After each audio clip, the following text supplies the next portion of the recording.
Hello students, how are you?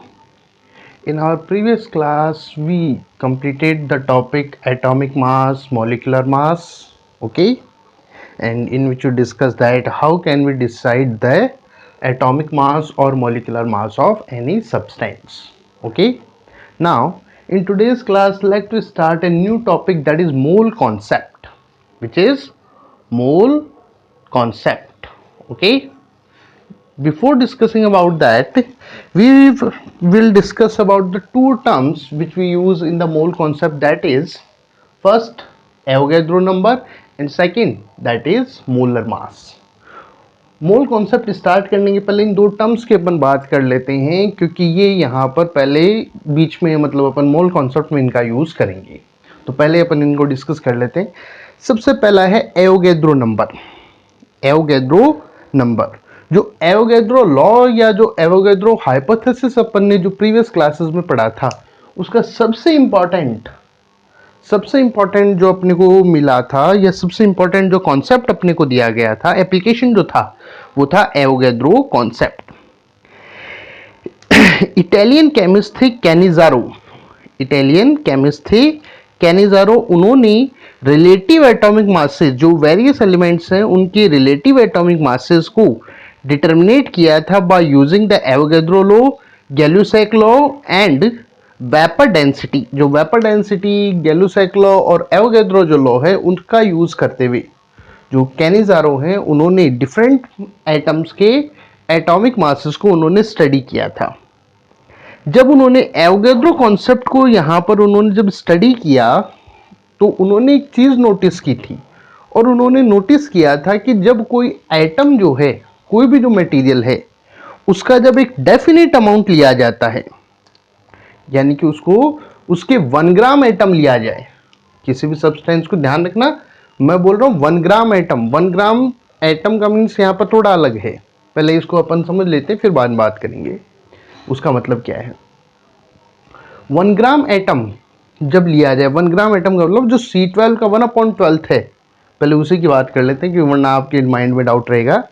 C12 का जो 1/12 है उसके बराबर जब उसको लिया जाए, C12 के 1/12 के बराबर जब उसको लिया जाता है किसी भी एटम को, तो उसके अंदर एक डेफिनेट नंबर ऑफ एटम्स होते हैं।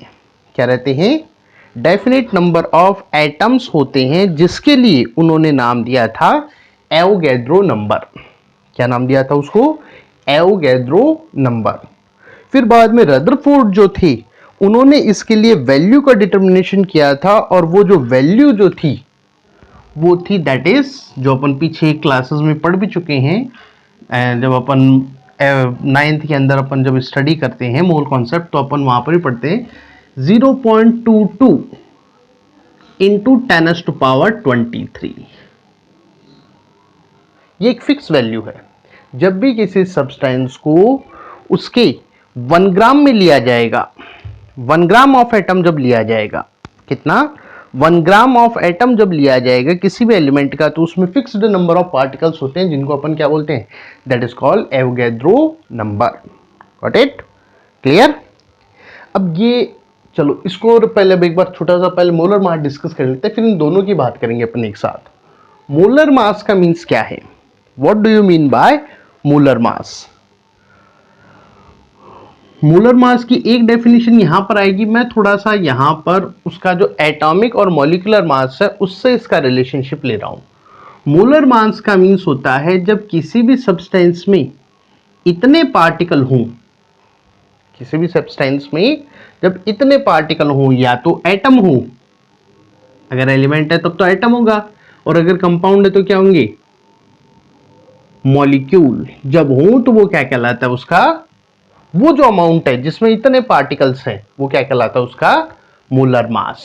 जब किसी सब्सटेंस में एटम या मॉलिक्यूल या अपन बोल सकते हैं केमिकल एंटाइटीज एवोगैड्रो नंबर के बराबर हो, तो वो क्या कहलाता है? उसका मोलर मास। और ये इक्वल होता है किसी भी सब्सटेंस की एटॉमिक या मॉलिक्यूलर मास इन ग्राम्स। जब किसी भी सब्सटेंस को उसके एटॉमिक या मॉलिक्यूलर मास के बराबर ग्राम में लिया जाएगा, इसको बोला जाता है ग्राम एटॉमिक मास या ग्राम मॉलिक्यूलर मास, तब वो क्या कहलाएगा, that is it's molecular mass. वो क्या होगा, उसका मॉलिक्यूलर मास होता है। क्या होता है वो, उसका मॉलिक्यूलर मास। Got it. यानी कि अपन बोल सकते हैं, जैसे एग्जांपल लें अपन, मान लीजिए अपने को वाटर के बारे में पता करना है, आपसे बोल दिया है कि वाटर का मोलर मास कितना है, या इतने पार्टिकल होने के लिए, वाटर के इतने पार्टिकल होने के लिए उसका कितना ग्राम वेट होना चाहिए, तो अपने को सीधा सीधा पता है, उसको मोलर मास में ले सकते हैं। अगर अपन वाटर की बात करें तो वाटर का मॉलिक्यूलर मास कितना हुआ, लास्ट क्लास में अपन ने बात किया था, मॉलिक्यूलर मास बराबर क्या होगा, जितने भी एटम्स हैं उनके एटॉमिक मासेस का टोटल। वाटर मींस H2O, तो 2 तो है हाइड्रोजन 2 इंटू एच, प्लस एक है ऑक्सीजन 1 इंटू ओ। हाइड्रोजन का कितना मानते हैं अपन, 1, जनरली अपन 1 मानते हैं, बाकी एग्जैक्टली अपन चलें तो दैट इज 1.008 या 1.001 माना जाता है इसको, 1.01। Got it. अपन यही ले रहे हैं क्योंकि अपनी जो कैलकुलेशंस उसमें अपन यही वैल्यू यूज करते हैं। जब अपन नॉर्मली करते हैं तो 2-1 यूज करते हैं, लेकिन एग्जैक्ट पे जब अपन चलते हैं, क्योंकि अपने को इसको मोलर मास पे चलना है, तो मोलर मास या मोल कॉन्सेप्ट पे बिल्कुल एग्जैक्ट वैल्यूज यूज की जाती है। ठीक है, तो दैट इज 1.01 इंटू ऑक्सीजन का होता है 1 इंटू 16, हालांकि ये भी 16 नहीं होता, 16.0008 होता है, लेकिन इसका बहुत ज्यादा आ गया, 2 फैक्टर्स के ऊपर चला गया, इसलिए उसको अपन 16 ही रखते हैं। तो कितना हो गया, 2.02 प्लस 16 यानी कि 18.02 यूनिफाइड मास। अब अगर मैं इसको ग्राम में ले लूं, यानी कि कितना ले लूं, 18.02 ग्राम, तो ये क्या है, that is molar mass of water. ये क्या है, that is molar mass of water. और इसमें कितने पार्टिकल होंगे, 6.022 इंटू 10⁻23 पार्टिकल्स होते हैं। कितने होते हैं, 6.022 इंटू 10⁻23 पार्टिकल्स होंगे। Got it. तो ये दोनों चीजें अपने को माइंड में करनी है, कौन सी, एवोगैड्रो नंबर, और दूसरा कौन सा है, that is molar mass. I think ये चीजें क्लियर हो गई होंगी। एवोगैड्रो नंबर क्या है, एक डेफिनेट वैल्यू है, जब किसी भी सब्सटेंस का 1 ग्राम लिया जाता है मोलर मास के इक्वल, यानी कि उसमें 1 ग्राम एटम हो, कितने हो, 1 gram of atoms. Clear, 1 gram substance अलग चीज है, 1 ग्राम ऑफ एटम्स मतलब अलग है, ये होता है। ठीक है, तो वो क्या कहलाएगा, वो कहलाता है उसका, सॉरी, जब उसमें इतने लिए जाते हैं तो पार्टिकल्स कितने होते हैं, 6.022 इंटू 10⁻23, और इतने पार्टिकल अगर किसी सब्सटेंस में हो तो वो क्या कहलाता है, उसका मोलर मास। और वो बराबर किसके होगा, किसी भी एटम, कोई भी जो एटम है उसके ग्राम के अंदर जो एटम है या जो मॉलिक्यूल है उसका मास जो ग्राम में लिया जाएगा वो उसके इक्वल होता है। Got it. अब अपन बात करते हैं मोल कॉन्सेप्ट क्या है।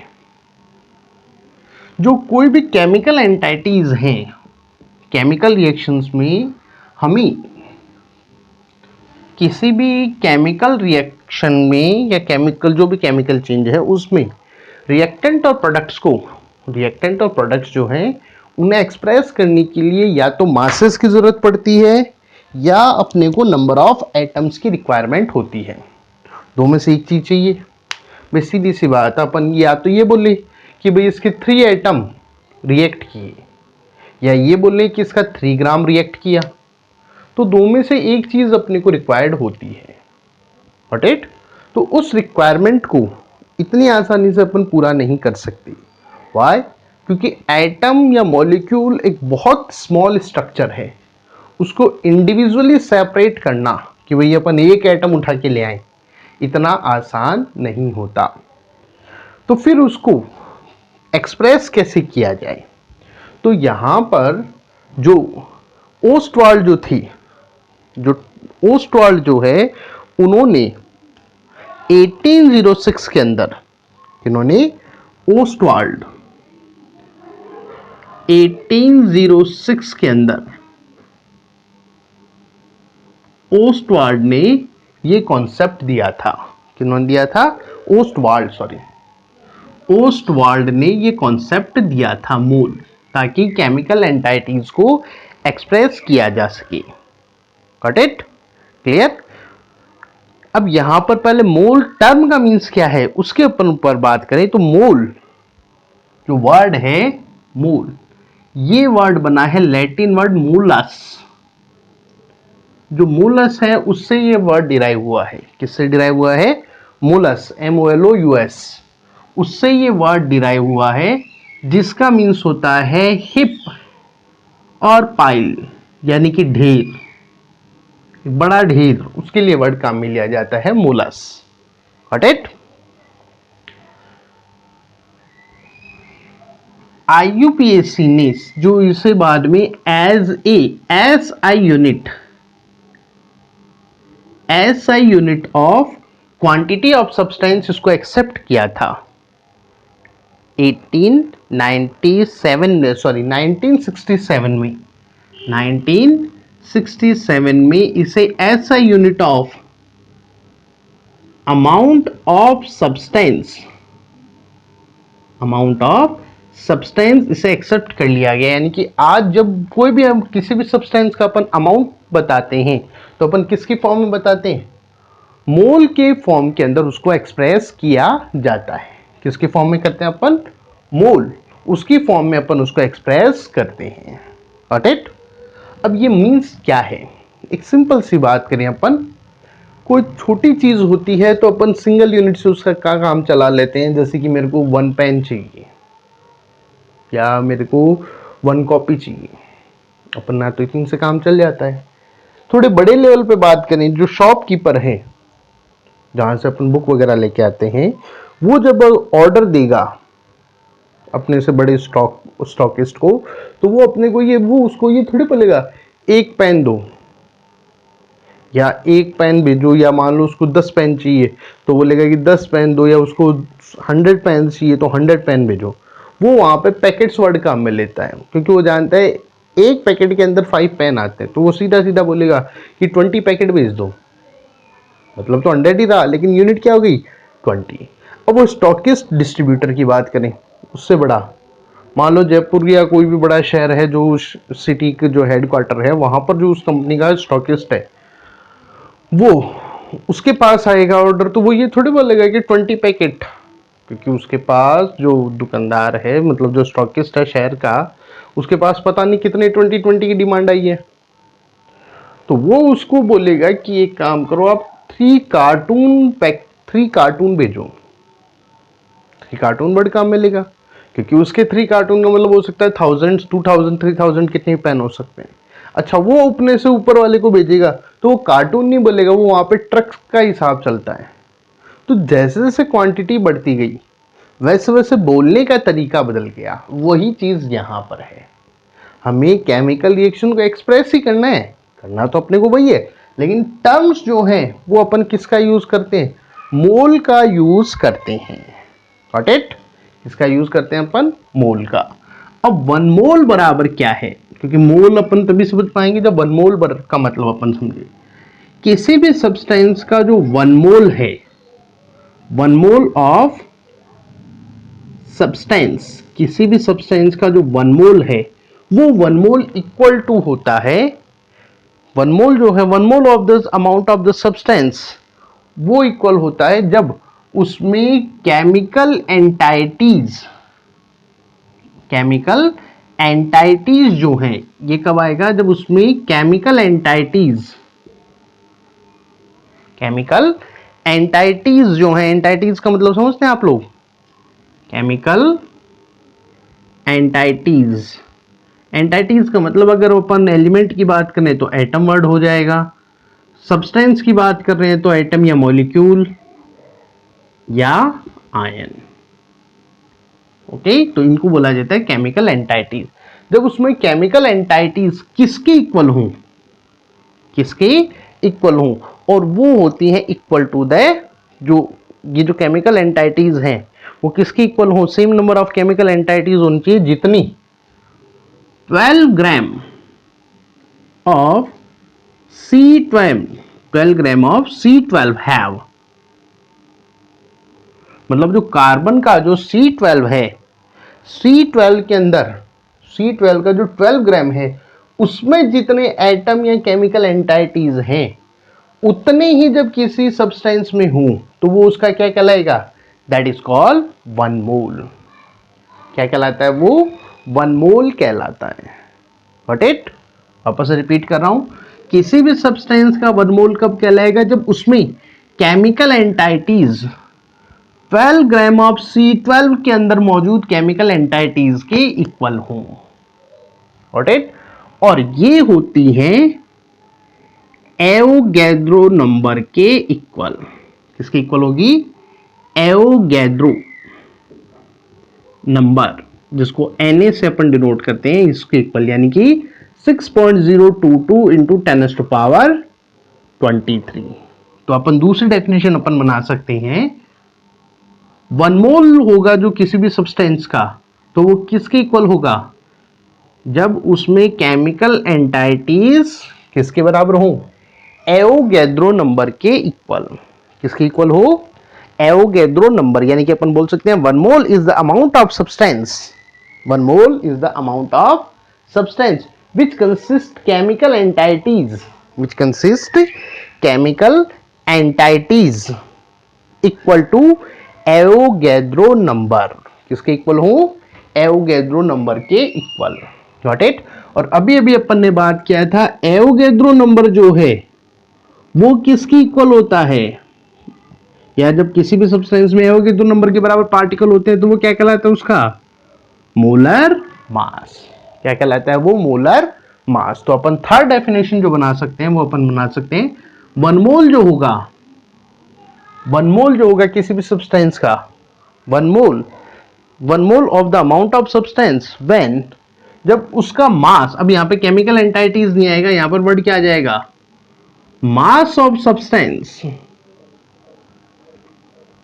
किसके इक्वल हो, मोलर मास के इक्वल हो। मास ऑफ सब्सटेंस, जो भी सब्सटेंस अपन ले रहे हैं वो किसके इक्वल हो, मोलर मास के इक्वल हो। Got it? अंडरस्टैंड? क्लियर? अब एक फोर्थ डेफिनेशन आती है और वो आती है गैसेस के लिए। किसके लिए, गैसेस के लिए। गैसेस के लिए जब एवोगैड्रो नंबर अपन, हालांकि सिलेबस में नहीं रहा, वरना पहले इसको कैलकुलेट किया जाता था तो ये क्लियर पता चल जाता था कि वो जो 1 मोल जो होता है, 1 मोल जो होता है किसी भी सब्सटेंस का, कोई भी हो चाहे, उसकी वॉल्यूम हमेशा फिक्स होती है और वो होती है 22.4 लीटर। कितनी होती है, 22.4 litre. Got it? At STP, standard temperature pressure, at STP। Got it? तो ये जो है ये फिक्स है, ये निकालते हैं अपने सिलेबस में, नहीं तो फिक्स अपने याद ही रखना अपने को। गैसेस के लिए 1 मोल जो है उसके लिए कितना होता है, हमेशा फिक्स, दैट इज 22.4 लीटर। तो इसको अगर अपन यूज करें तो अपन बोल सकते हैं 1 मोल जो है किसी भी गैसियस सब्सटेंस का, किसी भी गैसियस सब्सटेंस का तब होगा जब उसकी वॉल्यूम एट एसटीपी, जो एसटीपी है स्टैंडर्ड टेम्परेचर प्रेशर पर, कितनी हो, 22.4 लीटर। कितनी हो, 22.4 लीटर। Got it? तो that is 1 mole of substance, जिसको अपन इन 4 वेज से अपन इससे एक्सप्रेस कर सकते हैं। किस किस से, ये तो इसकी जनरल डेफिनेशन है। कैलकुलेशन जब भी अपन करते हैं तो इन तीनों का यूज करते हैं, या तो एवोगैड्रो नंबर से, या मोलर मास से या फिर अपन वॉल्यूम जो है उससे अपन इसको कैलकुलेट करते हैं। Got it? अंडरस्टैंड? ये वाली बात समझ में आ गई होगी। चलो अब इन तीनों के बीच में ये जो अपन ने तीनों जो डिस्कस किया, कैसे अपन इसको फाइंड आउट कर सकते हैं। तो इसके लिए एक हल्का सा फ्लो चार्ट अपन बना सकते हैं जिससे अपन इसको डिराइव कर सकते हैं। अपने को निकालना है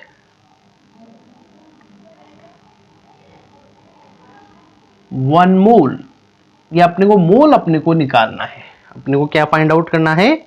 मोल्स अपने को फाइंड आउट करना है किसी भी सब्सटेंस में कितने मोल्स हैं। ओके, अब जो 3 जो डिफरेंट वैल्यूज अपने को दी जा सकती है जिससे अपन इसको निकाल सकते हैं, जो अभी अभी अपन ने डिस्कस किया, अपने को या तो दिया जा सकता है मास ऑफ सब्सटेंस, या तो अपने को क्या मिलेगा? मास ऑफ सब्सटेंस, उससे अपन निकाल सकते हैं। Got it? क्लियर? दूसरा अपन निकाल सकते हैं उससे नंबर ऑफ पार्टिकल्स। दूसरी चीज क्या दी जा सकती है अपने को? नंबर ऑफ पार्टिकल्स, इससे भी अपन इसको निकाल सकते हैं। थर्ड जो अपने को दिया जा सकता है दैट इज गैस अगर है तो that is volume, volume of gas. इससे अपन नंबर ऑफ मोल्स निकाल सकते हैं। क्या कर सकते हैं अपन? इससे अपन उसका नंबर ऑफ मोल्स अपन निकाल सकते हैं। क्लियर? अब कैसे अपन निकाल सकते हैं उसकी बात करें।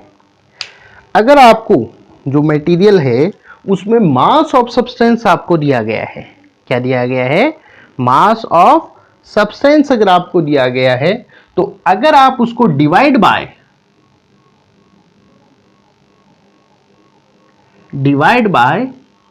मोलर मास जब आप उसको करते हैं, यानी कि उसको जब मोलर मास से आप डिवाइड करेंगे तो आपको क्या मिल जाएगा? That is number of moles. क्या मिल जाएगा अपने को? Number of moles. यानी कि सीधा सीधा अगर मैं इसका फॉर्मूला डिराइव करूं यहां से, तो ये बराबर होगा, गिवन मास होता है W। गिवन मास कितना होता है? That is W। Got it? Understand? और जो मोलर मास जो है किसी भी सब्सटेंस का, जो मोलर मास है, वो मोलर मास के लिए साइन काम में लेते हैं अपन WA।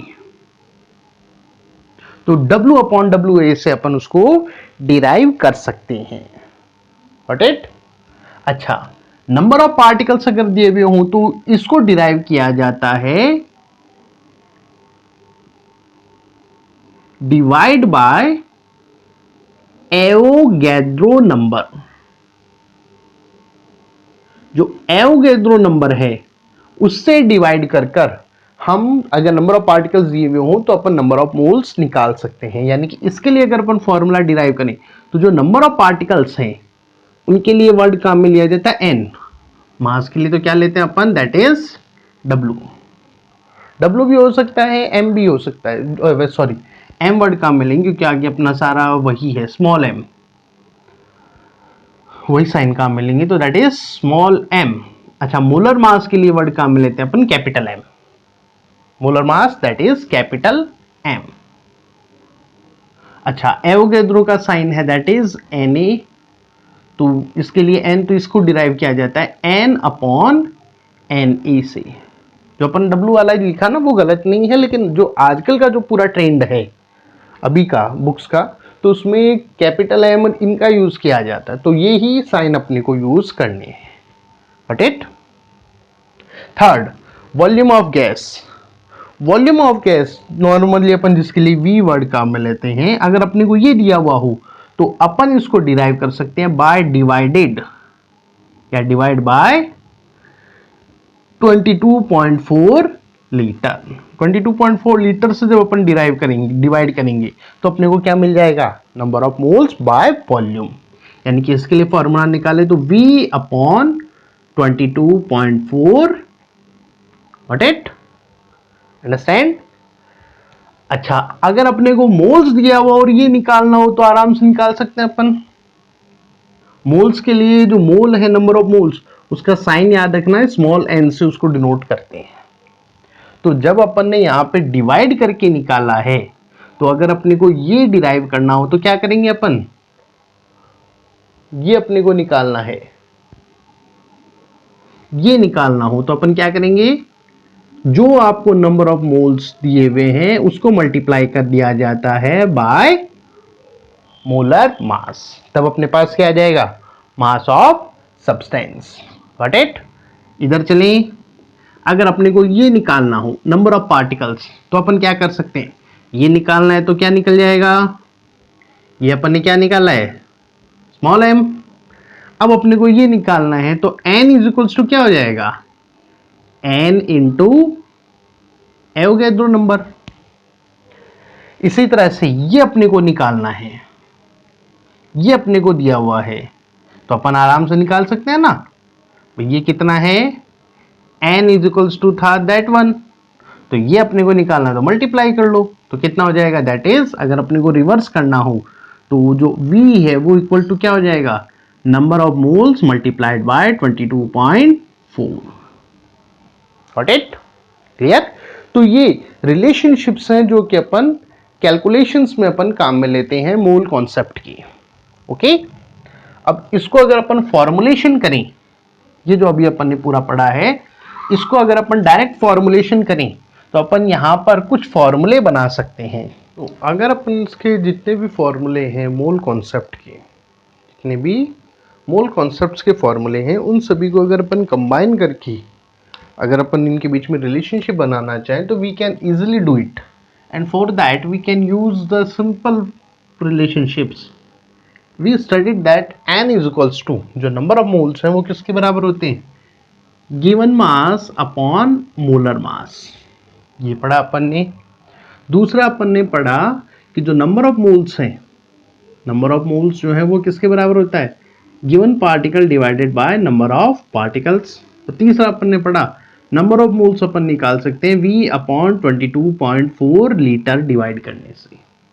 ओके, तो ये तीनों n के तो हैं, तो अगर अपन को अपन कलेक्टिव करें, अपन इन सबको मिलाएं तो क्या बन जाएगा, n is equals to m upon capital M equals to n upon n0 equals to V upon 22.4 litre. ये आ जाता है हमारे पास नंबर ऑफ मोल्स का एक सीधा सीधा, या अपन बोल सकते हैं एक डायरेक्ट अपने पास फॉर्मूला यहां पर बनता है।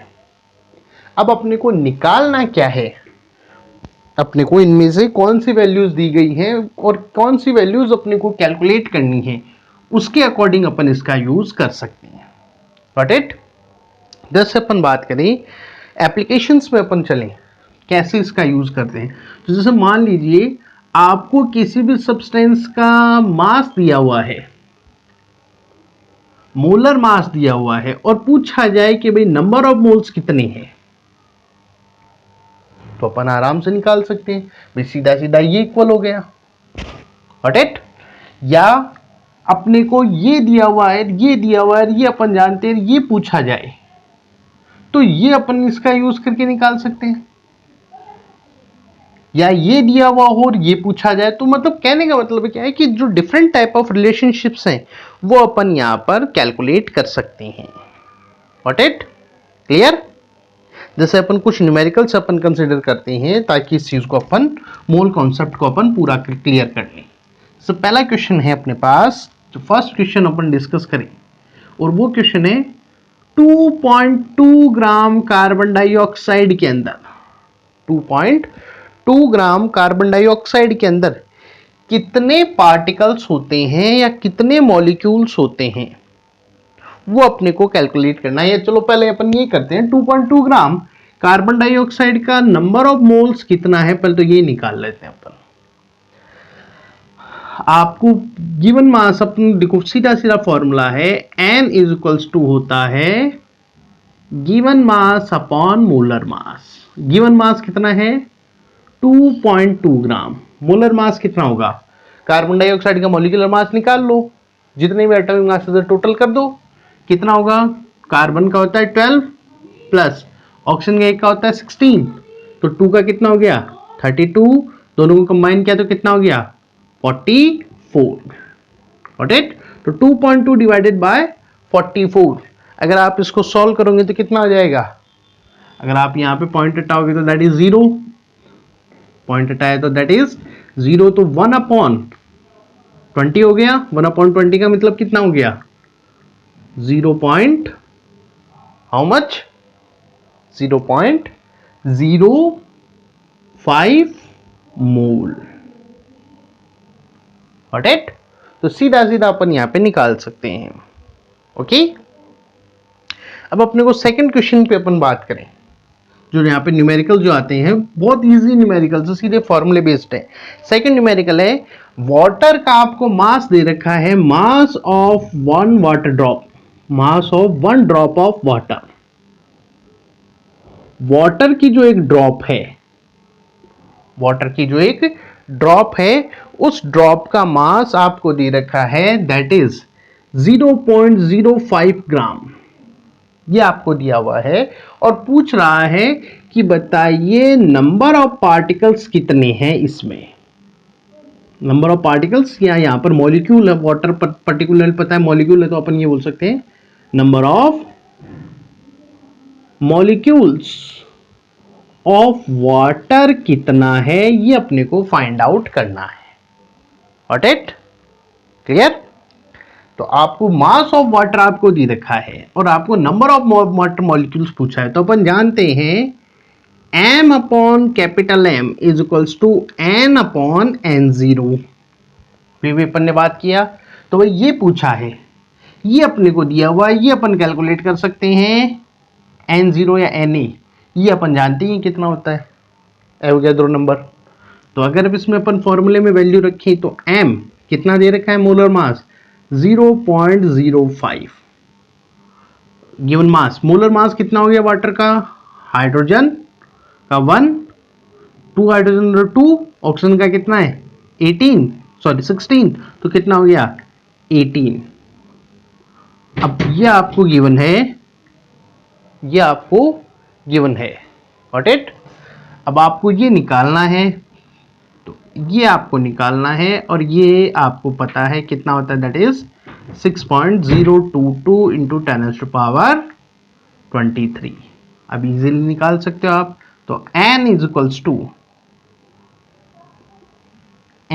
टू कितना हो जाएगा, मल्टीप्लाई कर लो 0.05 इंटू 6.022 इंटू 10⁻23, नीचे आप डिवाइड कर दीजिए दैट इज 18। किससे डिवाइड कर दो 18 से डिवाइड कर लो, तो आप इसको फाइनली आप इसका जो आंसर निकलेगा वो निकलेगा दैट इज 1.67 इंटू 10⁻23, यानी कि जो इतना वाटर है उसमें इतने पार्टिकल्स होते हैं। तो ये कुछ न्यूमेरिकल्स हैं जो अपन इजीली वी कैन कैलकुलेट, अपन इजीली कैलकुलेट कर सकते हैं with the help of moles concept. Okay, तो ये तो था अपना आज का topic that is mole concept. I think clear हो गया होगा। अगर आप किसी को डाउट हो you can ask on my WhatsApp number और you can also write comment between the video, okay, sorry below the video, okay, thank you।